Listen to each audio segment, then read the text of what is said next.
starts in 10, 9, 8, 7, 6, 5, 4, 3, 2, 1, go.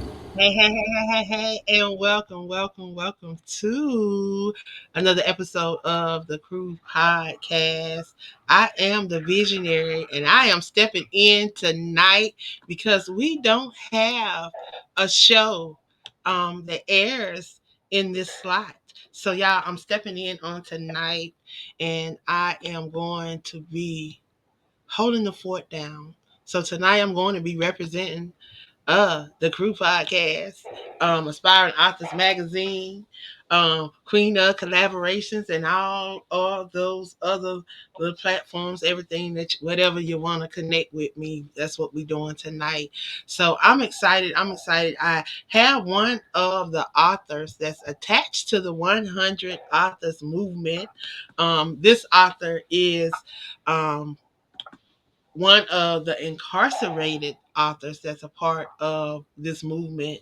So tonight I'm going to give him an opportunity to introduce himself, and then we're going to talk about his journey as an author, how he decided to tap into this type of platform, why he chose writing as an outlet, and those things. So I want you guys to sit back. I want you to share this out with someone in your circle of influence. Um, it's all about sharing your voice and allowing those things to be heard. So I'm going to move out the way and allow my guests to come on in the studio. Mr. Author Cornel Jackie Drummer, if you would please introduce yourself, sir. Yes, ma'am. Hello, ma'am. How you doing tonight? Thank you for having me on, ma'am. My name is Cornel Jackie Drummer. I am from Texas. I'm incarcerated here in the Texas prison system for 34 plus years. And, I appreciate this opportunity to come on tonight to be able to share my story about, being an inspired author. And I appreciate, like I said, having this opportunity to be here tonight because, we all have a voice. I would love to share my story, in order to, prove that, I am a voice for those who in need of a voice. And I appreciate you having me on, man. Well, I thank you for coming on and sharing with us. Um, I would like for you to share this journey into authorship. I understand that you are incarcerated, and I know that even on the outside, trying to become an author can be hard. It could be trials and tribulations and challenges. So, being incarcerated, what has this journey been like for you? First off, have you published any work yet, or are you still working on your book? Well, ma'am, I have a little short story book out right now, you know what I'm saying? But as of right now, I'm working on a book classified as a product of my environment.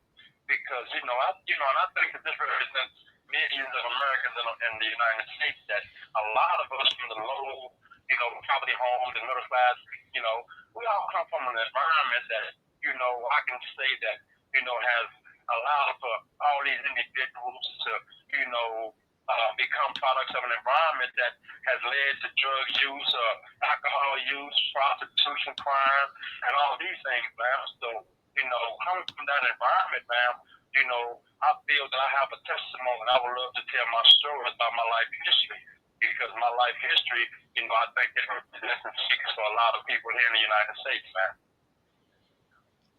And I know a lot of people, and I was hesitant. I was one of those people that thought that who wants to hear what I have to say?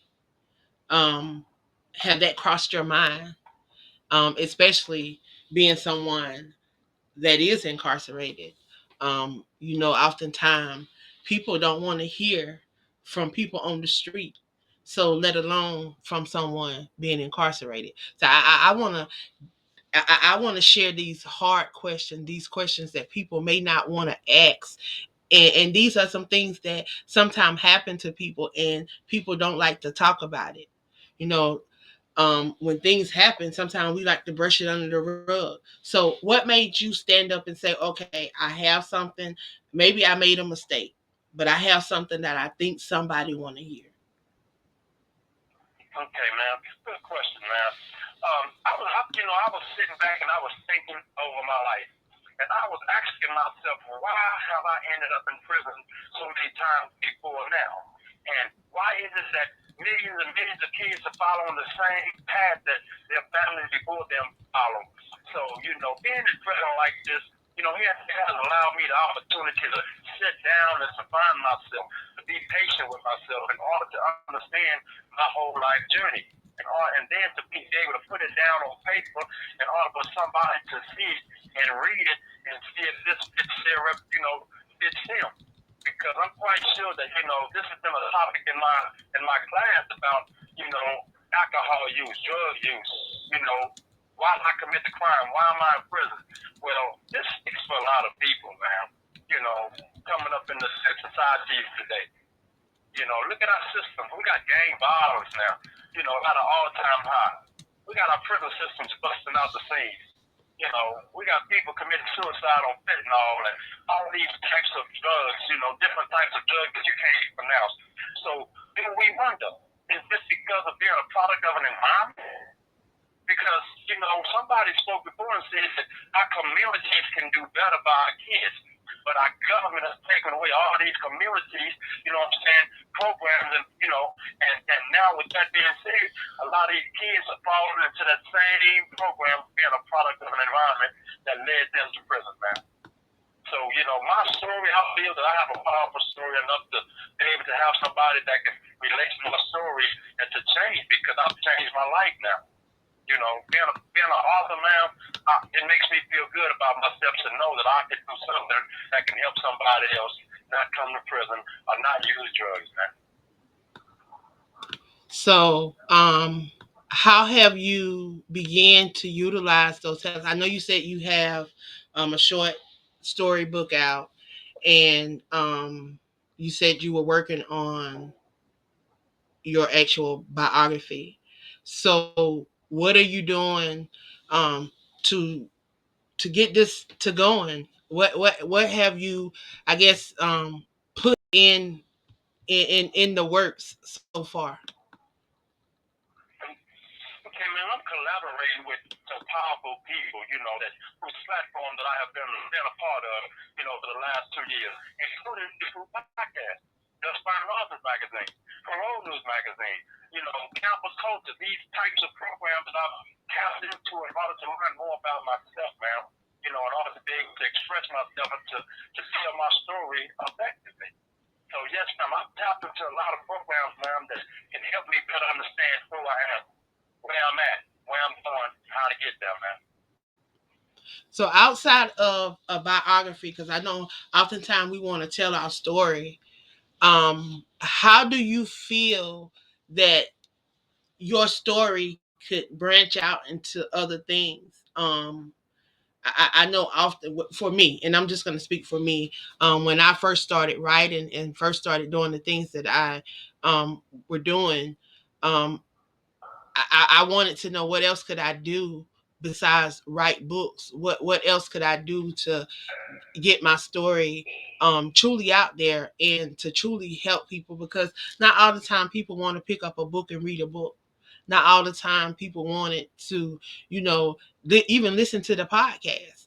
So I was trying to figure out, different things that, we can incorporate. So as an author, because are you an author or you a writer? Because I guess I need to ask that question too. Because we write books does not often means that we're an author or we're a writer. So which do you classify yourself as, an author or a writer? Well, ma'am, that's a good question. I really do classify myself as both. Why? Because I love to write, and my ideas are very powerful. Okay, and my stories are very authentic. So writing my story or writing any story, I deal with the criminal justice system. I deal with helping other individuals identify themselves, and I do everything a lot. People like for what I do. So I really classify myself as an individual who can do both, man. I would love to be, a powerful, inspiring author, man. But my writing skills are very unique, man. When I tell my story, it's authentic, man. I tell a powerful story, and I want and people feel my story, and that's what I hope people take from my story, the authentication, realness of my story, that they can resonate from, and to see that they can change they can get some help out of my story. So, what are three takeaways that if someone was to pick up your book, what would you want them to take away from your book? Okay. One, I would love them to take away the fact that throughout life there's change. Change is powerful. Change is often dangerous, man. And that we have to set boundaries within ourselves in order for us to be able to understand our life, our journey, where we at and where we're going, and how to get there. So number one, I would love them to take away the fact that, change is very needed in a lot of our lives. And that we have to keep God first in order to be able to make change, because we need power, a power higher than ours in order to do the things that we need to do, man. Number two, I would love for people to know that that our voices are powerful, and that we have a voice, and we have to stand up and speak out in order to be able to help kids out there in the world, and to help people, understand that they can do better with themselves. That's really number one. I mean, number two, because the fact that, a lot of people out there in the world are struggling, man. Kids are going to prison at young ages, committing crimes at young ages. I would like to be in that community in order to be able to create programs and effective programs in order for these kids to utilize in order to help them change and not commit crimes. And number three, I would love for people to take away the fact that I am a powerful voice as far as an individual who comes from an experience, come from a lifestyle that, you name it, I've been there. So, with that being said, I know that a lot of people can feel the reality of who I am as a person. And that's what I would love for them to take away from that, the reality of the fact that I can tell my story and I can be unique about telling my story, man. So, as a incarcerated individual and writing this, how long have you been in the process of writing this particular book? Well, man, that's a good question. Recently, I have been thinking about it. And I said, I need to, as a matter of fact, in the class, it gives you a curriculum. And it gives you 12 questions and asks you to write an autobiography about, your life. So when I started out with the fact that my name is Boy Drummer. And it's called Who Am I? My name is Boy Drummer, and I never knew that I never had a name until I was 16 years old. And then when I realized that I didn't have a name, I come to find out that I have a story to tell because of the fact that I didn't have a name.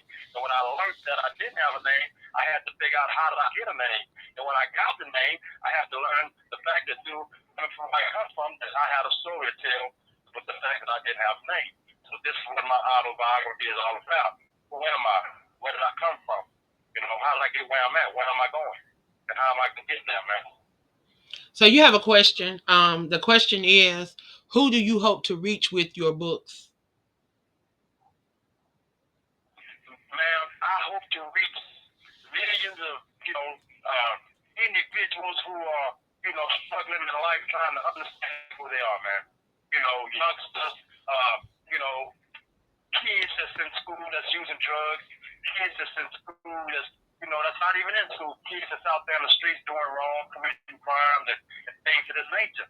Because they are the ones who have to understand that, committing crimes and doing drugs and stuff, it leads to a path of destruction, man. And that we need to understand that this is not good for us. So I would love to reach anybody who's willing to pick up my book and read it. And mostly those in the low developing environments, man. And anyone that's willing to read my book, man. Well, I definitely want to thank you for stopping by and sharing with us. I have two more questions I want to ask you. Um, why and how did you find out about the 100 Authors movement, and what made you decide to join this movement? Well, actually, three questions. This is a three-part question. How did you find out about the 100 Author movement? What made you decide to join the movement? And how challenging has it been to be a part of this movement and be incarcerated? Have it been beneficial, or have it just been something that you've been a part of? Have you benefited from being a part of this movement? Okay, the number one question I would like to answer to that is that I have been a part of the Crew podcast for 2 years, man. It was something that God dropped in my lap to be a part of the Crew podcast by an accident. And becoming a part of the Crew podcast, I realized the power of the Crew podcast. And Mrs. Angela Thomas, she has taught me a lot. She taught me how to be able to not fear speaking, not fear having a voice, not fear, coming out of your shell. She taught me how to have courage to be able to speak, to tell my story, and not just to tell my story, but to stand up and be a voice for thousands and millions of people around the world, man. So with the Cool Podcast, I have also tapped into Let's Talk About It radio show with my co-host, Mrs. Shanette Johnson. She's a very inspiring individual who has inspired me to be able to come on and to do the things that I do and talk about the things I talk about, which inspires me to also to, be a part of the Cool Podcast. So I'm very thankful for everything that I've learned from Mrs. Angela Thomas Smith, which is yourself. You've taught me a lot, and I appreciate you. I thank you very much for everything that I've learned from you. You're powerful, and I will always be a part of the Cool Podcast and Aspiring Authors Magazine. So there's another question. There's another question for you. I want to get the audience questions, and then we can go back to my question. So there's another question. Once you are released, are you planning to do a book tour? Yes, ma'am. I would love to. I would love nothing more than to do a book tour, ma'am. I would love it. That's something I'm very excited about, and something I look forward to doing, ma'am. Because this is, I never realized how important it is to write a book and how important short stories or poems are. I never realized that growing up. And you're right, a lot of people don't even, read books, but for those that do, poems, short stories, write books, that's some very unique stuff. And I'm glad and I thank God that He put me in the path of Mrs. Angela Thomas Smith, because like I said, you have taught me a lot. And you gave me a vision. You gave me something that I love doing. And yes, ma'am, I will be a person who would love to be a part of an event, to be able to do a book tour, man. Awesome.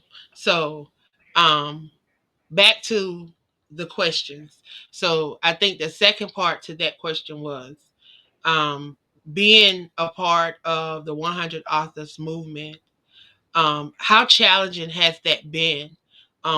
Being incarcerated and being able to interact with the other authors and being a part of the challenges and being able to participate. Um, how has that been for you? And has it been beneficial for you being a part of the 100 Authors movement? Well, yes, ma'am. It has been very challenging, ma'am, based upon the circumstance of the fact that I'm incarcerated. But being incarcerated, I have access to a lot of information in here. Okay, information that can be utilized in order to help me to be able to create my story, to create writing books, short stories, stuff like this.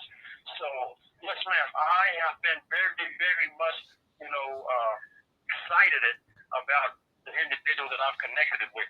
And, through the Cool Podcast, I have been allowed to collaborate with other authors and other podcast hosts and individuals who are part of the Cool Podcast and Aspiring Authors Magazine. And with that, it's been a challenge, man, but I just have to stay focused and stay positive and stay strong and keep doing it. I can't make no excuses because we won't stop. I can't make no excuses. I don't have any.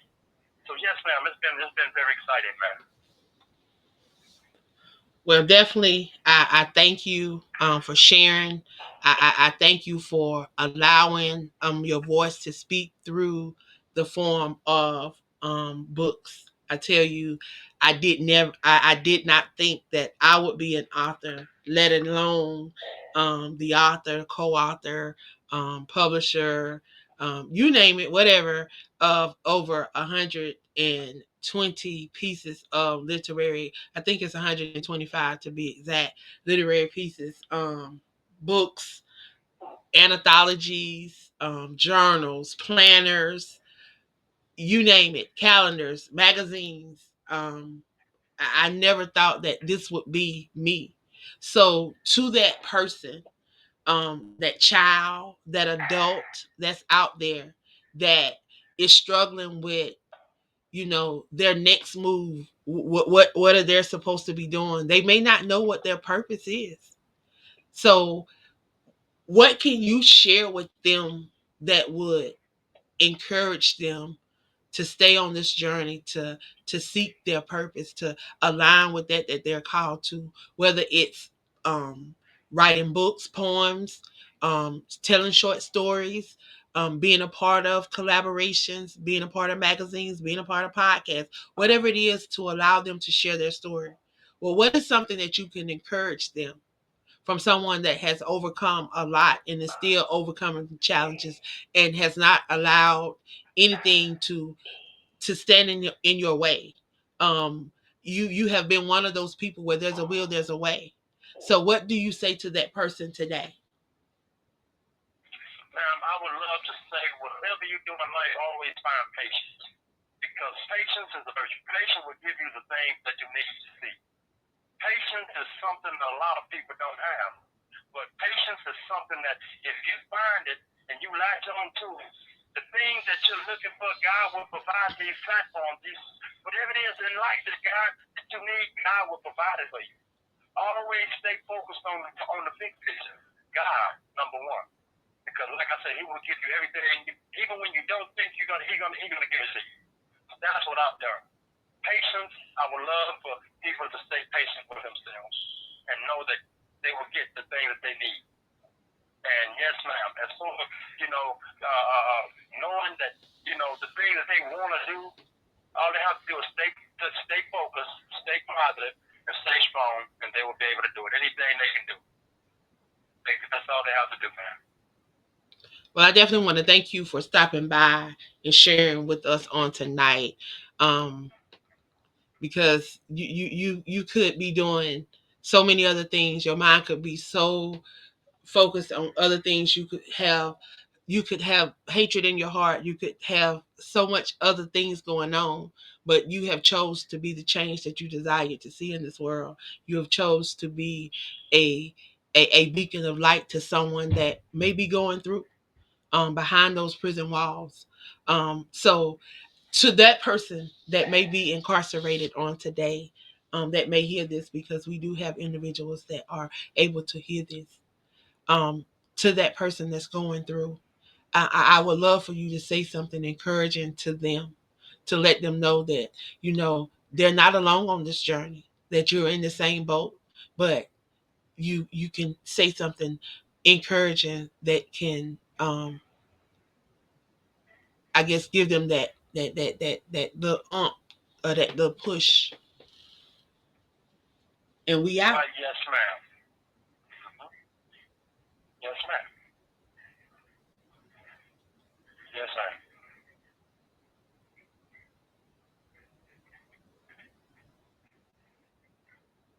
You give me dead air. No, you can't. Can't have no dead air on, no dead air on live air. So we gotta keep it going, going. So, Latanya said your life and your story has purpose. Um, so I just want to close on that. Know that you have purpose. Know that you did not get dropped out of the sky. Just like I say every morning. Today is Monday. I do a Monday morning motivational show. And it is an hour of power. God dropped that word power in my spirit 5 years ago. He broke down those letters to me. I want you to know and I want you to understand that it's not by coincidence that you're here hearing these things on tonight, because he has positioned you, each and every one of you that are tuned in, those that even will hear the replay. He have positioned you to be an overcomer, because guess what? All those things that you've gone through, even those that have been wrongfully and overly incarcerated, know that there's a reason why you had to go through that. But he's allowed you to come through it. He allowed you to overcome it so that you would be that willing vessel that will come out and be willing to share with somebody else. We're sharing through books, we're sharing through poetry, we're sharing through podcasts. We are allowing that thing that he's placed on the inside of us to come forth as that willing vessel. And he said that we will be able to do it through educating others, empowering others, and encouraging others to stay on this journey by showing our resilience, that will in the will that would not let us quit, that would not let us give up. So understand your power. Know what you possess. Know that it's on the inside of you. Power. Power. Position, overcomer, willing vessel, educate, empower, encourage, resilience. Know your power. I want to thank you, Cornel, for stopping by on tonight. I want to thank everybody that tuned in on tonight. Patrice, Latanya, Shanette, and all those that I can't even see in the comments. But everyone, thank you for tuning in. Shout out to all of those that are on the Crew Podcast. Thank you for being a voice. If you are not following us, y'all, we have so many platforms that you can follow us on and stay connected. So there is no excuse why you can't support the Crew Podcast, y'all. We are on all major platforms. I tell you, if you go Google the Crew Podcast, them divas of the airwaves, I'm telling you, we're probably gonna come up Twitch, YouTube, Amazon Music, iHeart, Spotify. We're even on Substack. We're on Patreon. Y'all, we're on all major platforms. Go check us out. We are allowing our voices to be heard because we are the change that we desire to see in this world. Y'all, I love y'all. I appreciate y'all. And I want y'all to share this with somebody in your circle of influence. You never know what the next person may be in need of. To all my authors, before I get out of here, I want y'all to know that we are coming to East Point, Georgia, April the 5th, 11 a.m. to 2 p.m. We will be in the building, AALAC, the Chasing Your Dream book tour. We're also the Servant Leaders Prayer line. We're going to be having a prayer breakfast that morning from 8 to 10. And then we're going to migrate on into the Chasing Your Dream book tour. We're going to have some amazing workshops. We're going to have some amazing opportunities for you to come out and be a part of this. Going to be an opportunity for you to network with some of these amazing authors, poets, business owners that is in the local area, and those that will be traveling in to be a part of this, y'all. It's my 50th birthday. We're going to be celebrating my 50th birthday as well. So I want you guys to come out, be a part of it at 2871 Main Street in East Point, Georgia. If you are not signed up, y'all get signed up because the space is limited. And once the space is gone, it's gone. And there's only going to be standing room only. So if you want somewhere to sit down and display your products and your merchandise, and you want somewhere to be comfortable, you better reserve you a spot. Reserve you a spot, because once they're gone, they're gone. But y'all, it's going to be a day of, I tell you, empowerment, a day of educating, a day of encouragement, a day of networking, a day of us coming together, supporting each other, and pouring into each other. So I encourage you. All roads lead to 2871 Main Street, East Point, Georgia. April the 5th. I see you in the building. Come on. Y'all have a good night. And thank you for tuning in on tonight. I appreciate y'all. Y'all have a good night. We'll be back tomorrow night. Who's on tomorrow night? Patrice tomorrow night. We'll be back in the building. So see y'all tomorrow night.